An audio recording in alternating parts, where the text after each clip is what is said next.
Welcome to the Hidden Why podcast, episode 1060. This is my interview with peak performance coach and expert Steve Magness, discussing his new book, Do Hard Things. Enjoy. Hello, Steve. Welcome to the Hidden Why podcast. Great to have you here today. Yeah, thanks so much for having me. Really excited. I'm very excited, Steve. You've got a couple of amazing books out there, Peak Performance. You also wrote Passion Paradox, is that right? That's correct. That's right. And we're all about passion here at the Hidden Why. And your most recent book, Do Hard Things, Why We Get Resilience Wrong and the Surprising Science of Real Toughness, which I'm probably about a quarter or a third way through, and a fascinating, insightful book as well. Lots of science and psychology there to back up, what your thoughts are on real toughness. So I want to delve into the discussion today, Steve, but first I just want to have you introduce yourself, what you do and your background. Yeah. So introduce myself. Yeah, no problem. So now I write and consult and do some performance coaching. So I work with athletes, executives, all sorts of people, basically looking at performance. So I'm trying to help people get better at whatever they're doing. My background is actually in sport. So a longtime runner, longtime coach of runners from all the way youth runners all the way up to Olympians and professional athletes and stuff like that.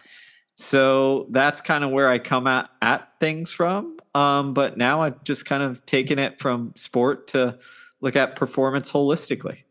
Yeah, wow. So you do have a sporting background yourself. Yeah. No, sport is my favorite thing. I mean, I grew up playing basically everything, basketball, right, soccer, all that stuff. But my sport, the thing I ended up being really good at was track and field athletics. So I was way back in the day, a 4-minute miler as a high schooler, and ran pretty well in college and afterwards for a little bit. But running was my thing. Yeah, wow, yeah. I did start to enjoy running, but I don't think it was my thing. In the end, not good for the knees. I'm flat-footed and big boned, so yeah, that'll do it. Sometimes, that pounding isn't very fun if your body's not built for it. No. So I'll stick to the water myself. But that's fascinating. Okay, so you got into coaching through your sporting career, then, is that right? Yeah, absolutely. I mean, it kind of came as my own kind of failings as an athlete. I would honestly say is that.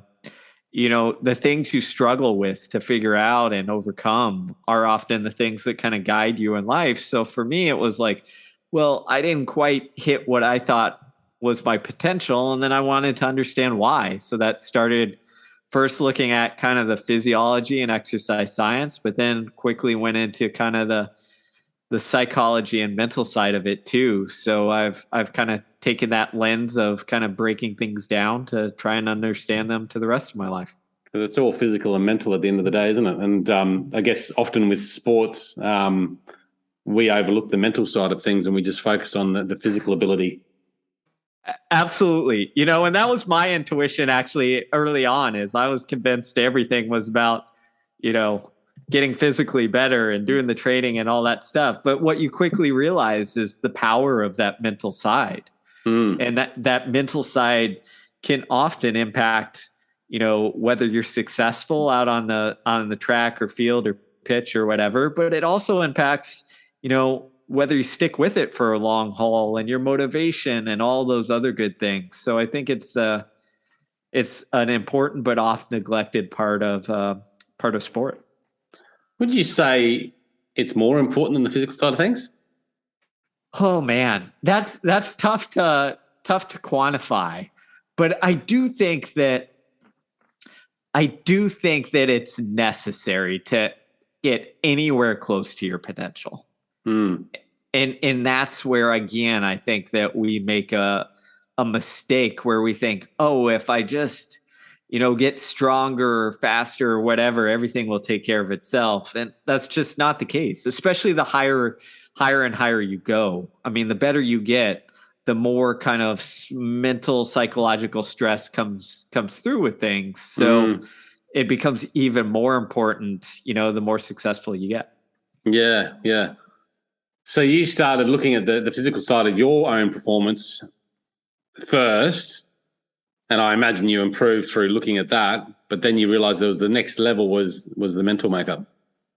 Absolutely. I mean, absolutely. I think that's kind of the difference maker of performance. It sets everything up. And, you know, one of the things I like to say, especially during my time coaching running, is like, you can get everything in the best physical shape of your life, but if you don't have the mental makeup, if you don't have things squared away where you can handle the performance, the anxiety, the stress surrounding it, all that stuff, like the physical doesn't matter. It's not going to express itself. Yeah. So if we want to express our performance, we better have our mental side sharp. Yes, absolutely. And the integration of, you know, we're talking about it from a sporting perspective, really, but it's relative in anything that you do, your career as well, you know?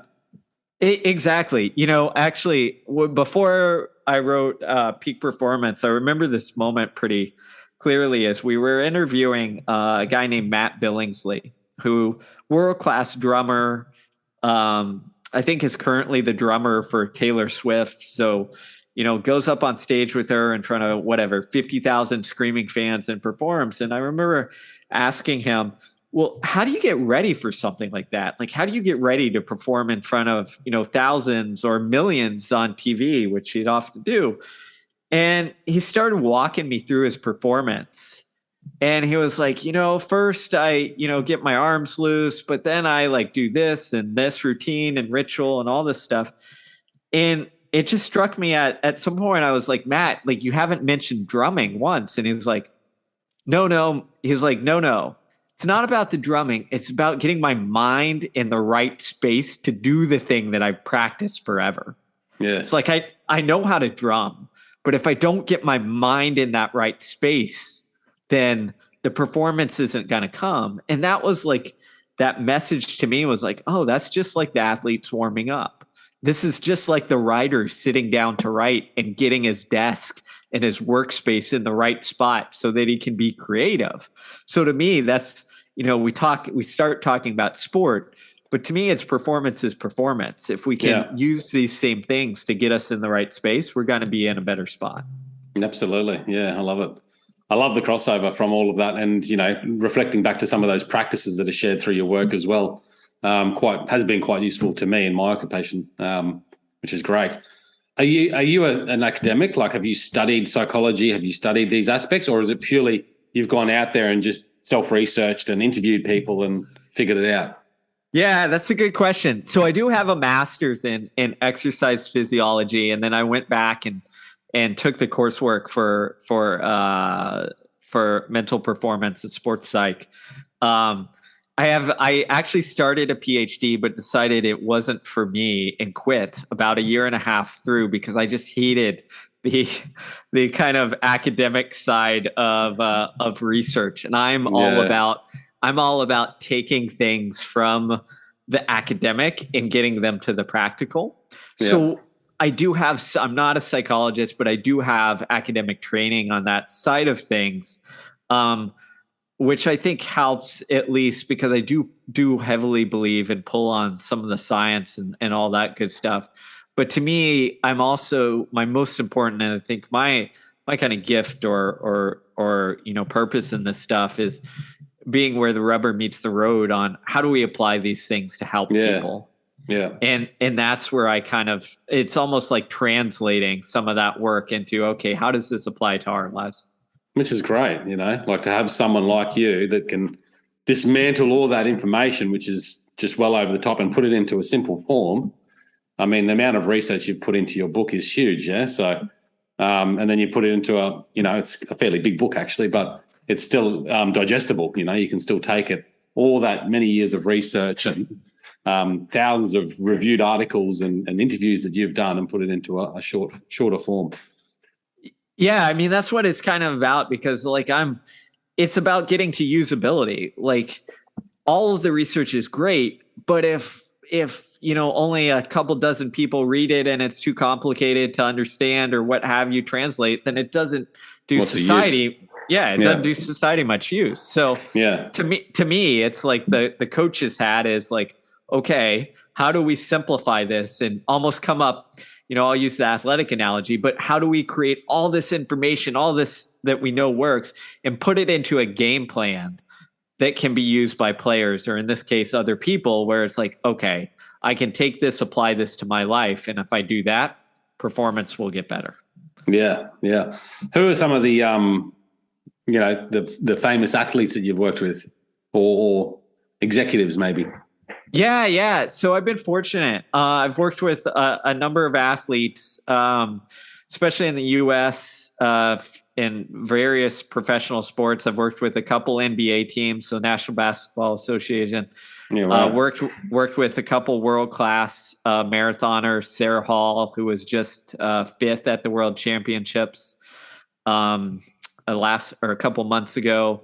Some athletes who have, been Olympians in a variety of sports. I've been fortunate to work with some executives and some Fortune 500 companies who are doing cool things. And I think, it's interesting, but the crossover is, you would on face value, you would think like, oh, like how do these compare? But, last week I was out at a conference giving a talk to a Fortune 500 company. And the week before that, I was talking to an NBA team. And the conversations are remarkably similar because at the end of the day, we're all humans, right? And like the avenue that we're applying it to, maybe, the stress of figuring out how to perform under pressure in basketball might be shooting something, but that same thing of how do we perform while we've got, shareholders looking down our throats and like needing to, give this good, presentation that determines whether a company is successful or not. Like it's the same kind of pressure and experience. So the individual scenario might be different, but I think you can apply the same principles throughout. Yeah, absolutely. Do hard things. What is your definition of toughness? Because you've sort of flipped it around, haven't you? I mean, what we typically think of toughness, and my image that comes to my mind when I first got the book was this macho, manly sort of alpha male figure that shares no emotion and just is unstoppable. Yeah, I mean I think that's everybody's kind of conceptualization. Actually, before I did the book, I surveyed, I think it was close to 100 people. And that was the overwhelming, I asked them, I said, what comes to your mind when you think of someone who's tough? And that was the overwhelming kind of picture that comes into their minds, because that's what society tells us. Yeah. But the reality is that toughness is way more about what I call inner strength than that external, like machoism, bravado, et cetera, et cetera. And we know this logistically, right? We can think of situations where maybe the toughest people we know are like some cancer survivor who went through some harrowing thing, and they might be a woman who went through something and survived, or like the single mom who figures out how to raise children in an environment that like isn't conducive to that, or whatever have you. Like we know examples that are out there. And it turns out that the research shows pretty clearly that toughness isn't about that external, but instead we all have the capability when we experience some sort of discomfort or stress, and this is how I define toughness. It's experience some sort of discomfort, stress, uncertainty. And instead of just thinking, oh, I have to bulldoze through this, instead think, how do I create the space to navigate it? Because what we know when we're going through tough times and we're in those tough situations, it's not about bulldozing through, it's about navigating. And when I say navigating, I mean trying to get to the best decision possible in that moment. So if we think of it in a sporting context, it's how do I feel that pressure and still make the right choice to, throw the ball to the right area or the right player or what have you. In a business world, it's I feel that pressure to perform, but I don't take the easy way out. Instead, I get to the thoughtful action that I want to take that is best for us.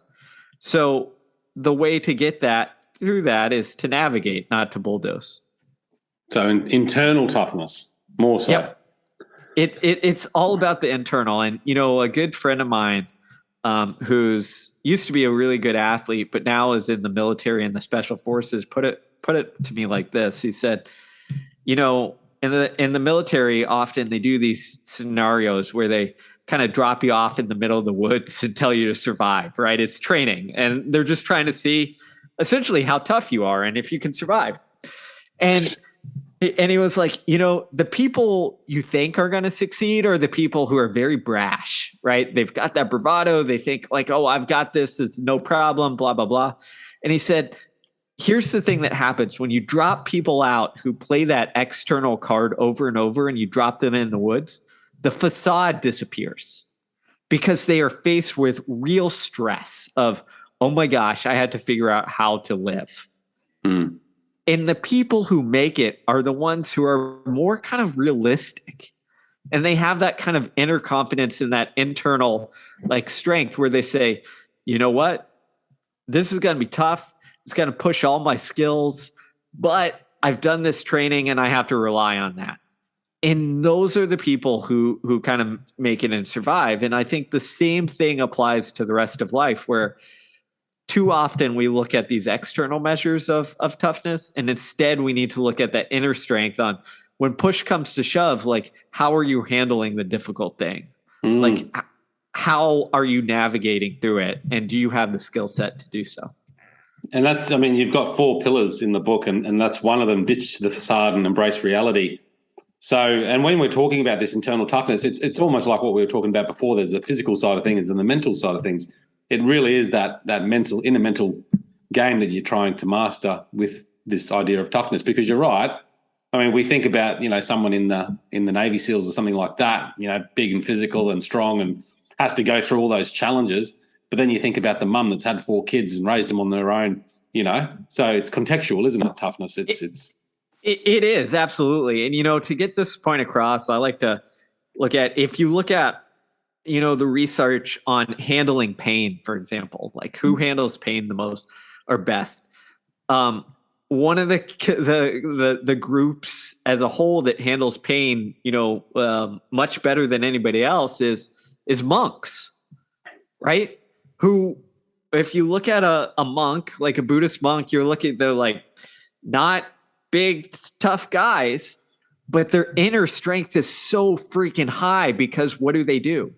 They practice, mindfulness and meditation and spending hours upon hours inside their head alone and navigating, their inner dialogue and thoughts and emotions and figuring out how to, because that's like what being a monk is. And because of that, when you stick them in like painful situations, like, shocking them in the lab or, essentially burning their part of their hand, in the lab, what we see is, or what researchers see is they see that they handle pain better because they don't catastrophize off of it. They're able to say, okay, this is pain. Yes, it hurts, but I know how to like manage this inner world.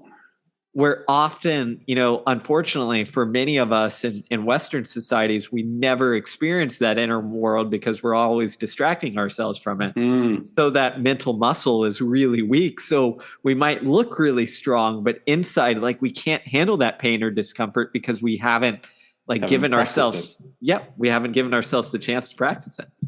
Yeah. So you've had monks in the lab where you've put light to them? Yeah, so there's all sorts of interesting research where they've done crazy stuff. Yeah, it's pretty wild, but it gives you again a clue on like the possibility of the human mind, where if you train it up, like it's capable of amazing things. Yeah. Yep. And such an important skill in life, isn't it? Really, because the challenges that life's going to throw at us, if we're not mentally tough or internally tough, we're going to find it really hard to navigate those challenges. Exactly. And you see the same actually, and there's some other research, not by me, but by others who looked at survivors of like disasters and like going back to looking at survivors of the Holocaust. And over and over again, it shows you that like their inner mental resiliency is just very high. And a lot of, if you look at Holocaust survivors, for example, one of the reasons that makes it high is that they have almost this inner clarity on their sense of purpose and what matters to them. So when you ask them, well, how do you survive? They'd be like, I focused on the things that mattered and getting back to those things. So for many people, it's like the family or the loved one or whatever have you, or for some like God or religion, like something that kind of grounds them and gives them that inner strength to handle harrowing things that are unimaginable. To push through in those tough times. The idea of training for that. So, you can walk into a situation and say, yeah, this is going to be cool. And then suddenly, oh, shock, geez, it's bloody tough. And you're not prepared. So getting mentally prepared, training and practicing mentally over and over again. What sort of practices do you share with the people you work with? Yeah, so I like to look at it. There's a concept in psychology called stress inoculation, which is what it sounds like. You put yourself in stressful situations, and guess what? Like you slowly get adapted and used to them, and figure out how to navigate through them. So what I like to do is with people I work with is have them think of things that are really stressful in their life that they don't like to do. So it could be something very simple. We could use a physical stressor like jumping in an ice bath. Like that's not very fun. Like plunging it sucks. Like you want to jump out. But what you can do is if you jump in that ice bath, if you can then learn, okay, like my tendency is to freak out, to want to jump out of this. If you can learn to just kind of sit with that and experience it and not fight it, what you're doing is training that mental muscle.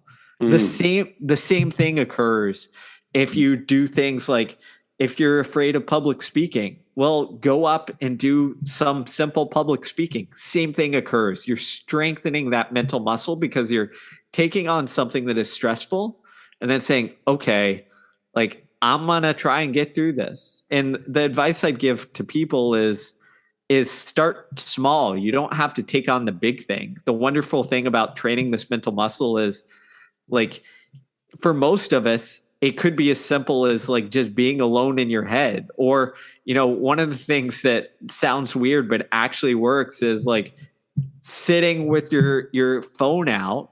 And whenever you get a text or a notification, like don't instantly grab it. Like just sit with it.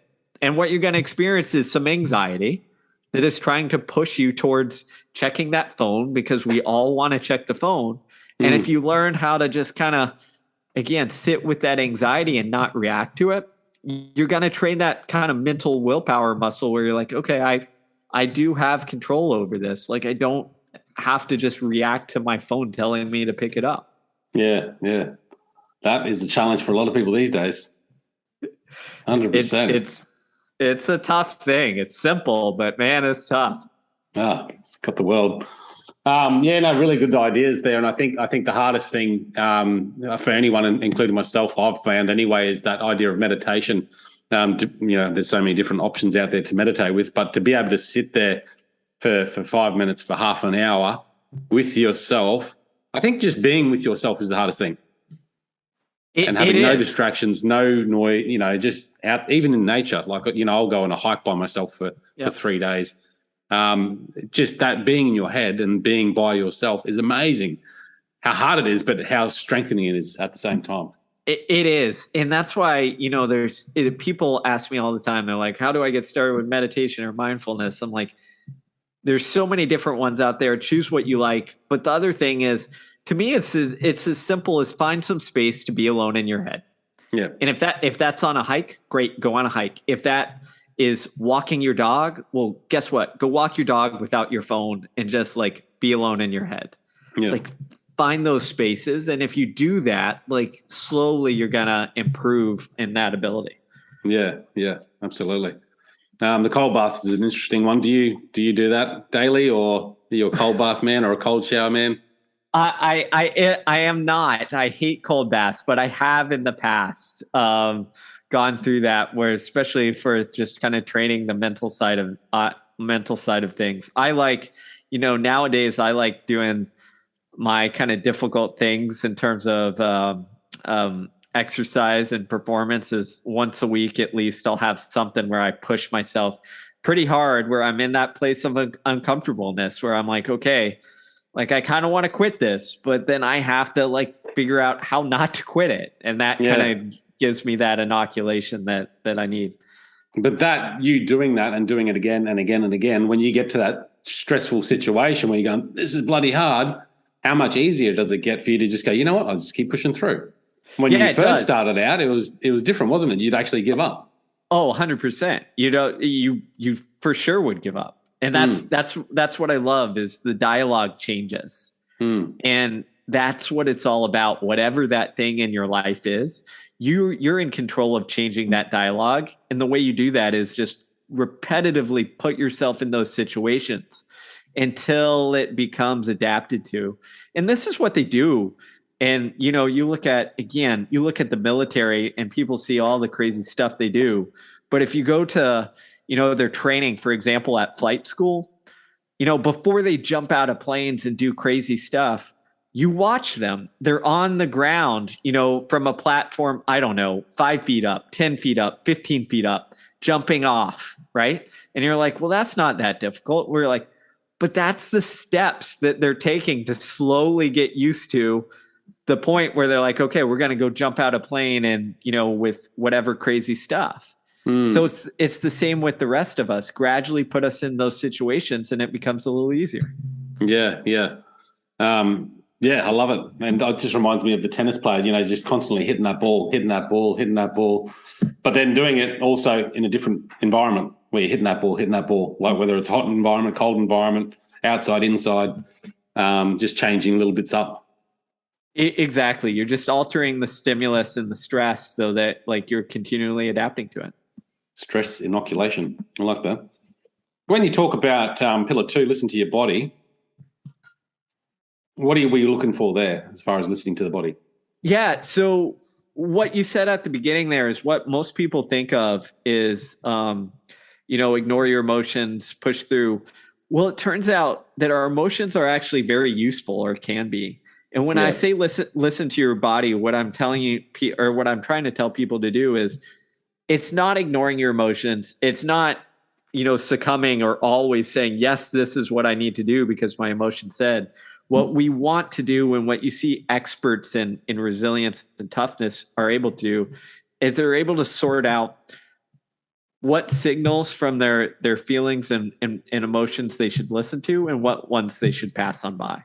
The way I like to use this is, if you've ever gone and exercised, the first time you did it, you maybe got sore and you thought like, oh my gosh, I'm injured. Like this hurts a lot, but you were just sore. Like it wasn't a big deal. But you had to take time to learn the difference between, pain that just meant maybe fatigue and soreness, and pain that meant, hey, this is an injury. This is my knee is starting to hurt running. So I need to stop and find something else. Well, it turns out that for everything else in life, that it's very similar, is that we need to learn how to sort through our kind of emotions and feelings and learn what they're communicating to us. And if we do that, we're going to be able to make better decisions.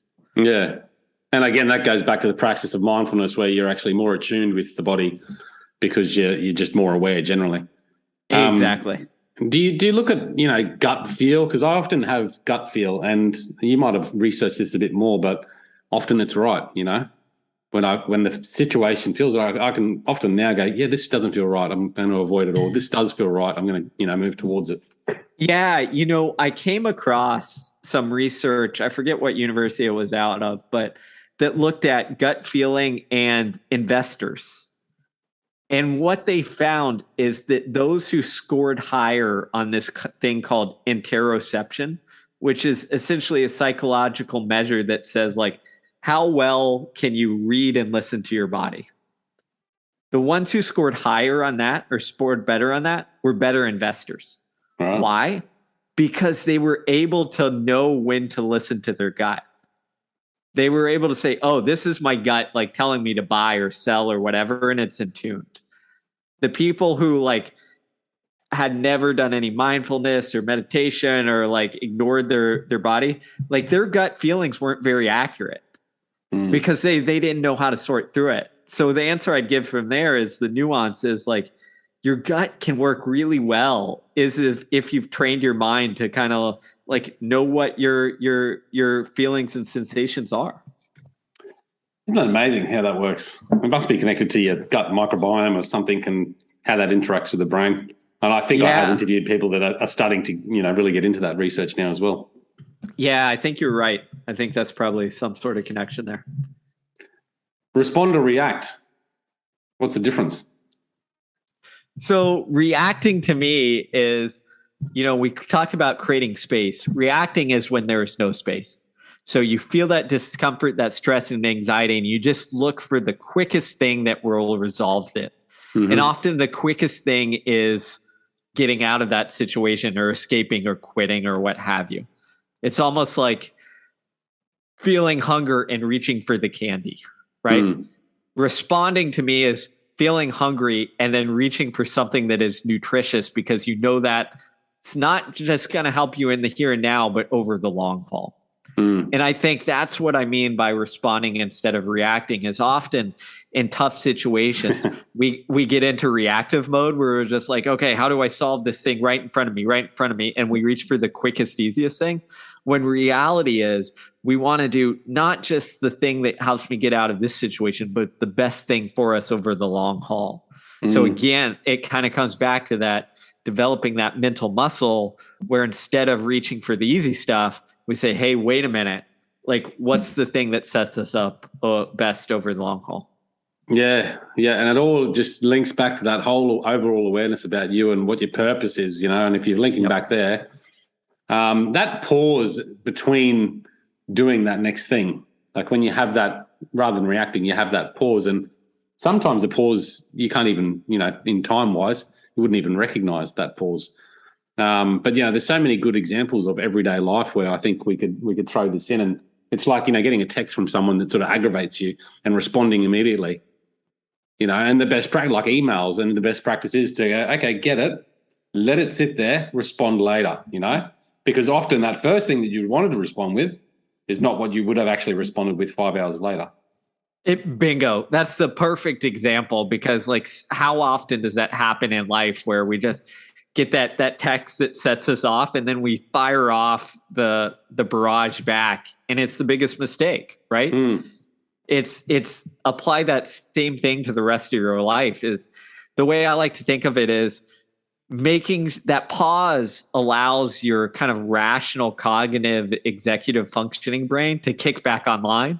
Yeah. When it temporarily has gone offline because like the emotional side has gone haywire because you've got this thing that has offended you or upset you or whatever have you. If you want to see a lot of reacting, just go on social media, right? People just react all the time. But we'd be a better society if we had maybe, I don't know, a minute pause before sending out the tweet or a Facebook message or what have you. Is that just like the natural, fight or flight mode sort of lizard brain coming into play there? That's what it's about, isn't it? Like we react because it's about our survival and we think somehow we're threatened. Yeah, exactly. There's some fascinating research that some neuroscientists have done that has found that essentially like when we get that like threat, when we feel threatened, like that lizard brain emotional side goes so up, so high, that it shuts down our executive functioning. So it's like that brain doesn't work anymore, right? And the example I like to give here is if you've ever been in an argument with a spouse or significant other and you say something that like you'd never say before. And then someone says like, I don't even know who you are or what have you. And the reason that happens is pretty simply because they're correct. They don't know who you are because you've let that emotional side spiral so much that your lizard brain is taken over and your executive function is completely offline. So the way to flip that switch or get that executive function back on is just like you talked about, that pause or perspective. If you can just kind of pause and zoom out a little bit, brain comes back online, you can rationally work through it. Yeah. And through that mental training that you do and mindfulness, etc., you'll find that easier and easier as you get along. I certainly have in my life, and don't still react today, but not as much as I used to. Exactly, that's what it is. In saying that too, that mammalian brain, coming into place, that has its purpose and it has its part to play. Like when you are actually in a legitimate death situation, yeah, sure. Right. I mean, exactly. It's not a fault if, I see a lion or bear on a trail. Like, I want that part of my brain to kick in and take over. I don't want to be sitting there going, what should I do about this bear coming towards me? Yeah, exactly. The problem is too often in our modern world, it kicks on thinking there's a threat when there isn't a lion or bear or whatever in front of us. And that's a big problem with reality today. We don't really have any of those threats anymore, but we still have that part of us that reacts like we do. Exactly. Which is interesting. So that's pillar 3, respond instead of react. Pillar 4, finally, transcend discomfort. I love this one, and I love being uncomfortable. I think it's the best thing that I've learned in life is to try and push myself into those situations. And you started that before, like with the stress inoculation. I think that's where this sort of heads. But what is this part of your book and research about? Yeah. So this is all about, just like you said, it's kind of embracing that discomfort. And, one of the final chapters is called Finding Meaning in Discomfort. And that ties back into some of that research, as I said, in the Holocaust that other researchers have done, which shows that, like, if we can kind of embrace and find meaning in that, it makes the discomfort more manageable, and it allows us to kind of adapt and see the good from it as well. So to me, it's kind of shifting our mindset a little bit. And actually, there was again a fascinating study. I didn't do it, but some other psychologists that took people and had them do one of the most uncomfortable things that I think you could do now, which is sit people down in the US from opposing political parties and had a conversation with them. And what they found is when they told those people, talking to people who had completely opposite views, they said, guess what? This conversation is going to be uncomfortable, but I want you to go towards that and embrace that. That's the entire point of this conversation. They had a more productive conversation. They rated it as more productive. They rated the other person as like nicer and friendlier. They didn't agree on everything, but they walked away being able to talk and like see the other person as a human being. So I think so much comes from just shifting our mindset to seeing discomfort as something that like you can go towards and can grow from versus something that we need to avoid. All right. So actually acknowledging that, hey, this is going to be uncomfortable, but I'm okay with that. And then go into it. Exactly. You're setting yourself up for, it's like thinking of, the worst case scenario. I know a lot of people talk about that, which I don't often think about too much, but probably I should, think about what could possibly go wrong in my day. Think about the worst case scenario, and then you're prepared, aren't you?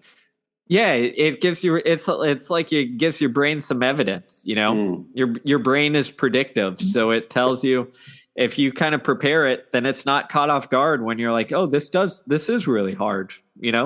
Well, if you go into it thinking this is a piece of cake, guess what? When it gets really hard or really uncomfortable, your brain's going to be like, why are we in this? Like, hit the alarm, threat mode, escape, flight, get out of here. You promised me better things, brain. Right. That's lovely, man. I love the research. Well done to another great book.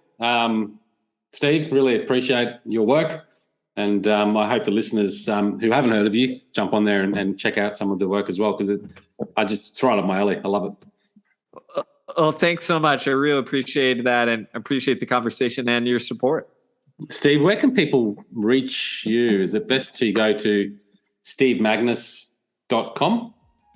Yep, stevemagness.com. You can also check me out on all social media at Steve Magness. That's Steve Magness. There you go, guys. Check it out at thehiddenwhy.com. Until next time, peace, passion, and purpose. See you soon. Thanks, guys, for listening to this episode. I hope you enjoyed what you heard. I hope you love what you're hearing. If you like this episode, guys, or any of the episodes that you're listening to here at The Hidden Why, please do me a favor by sharing it. You can share it with your families. You can share it with your loved ones. You can do that by using your favorite social media channels, using the icons on the platform that you're listening to The Hidden Why podcast. Also, guys, if you're a fan of the show, please connect with me. Connect with me at thehiddenwhy.com. I love to hear from you. I love to converse with the people that listen to this show to find out what they enjoy, what they don't enjoy, and perhaps if they have any questions or feedback for the show as well.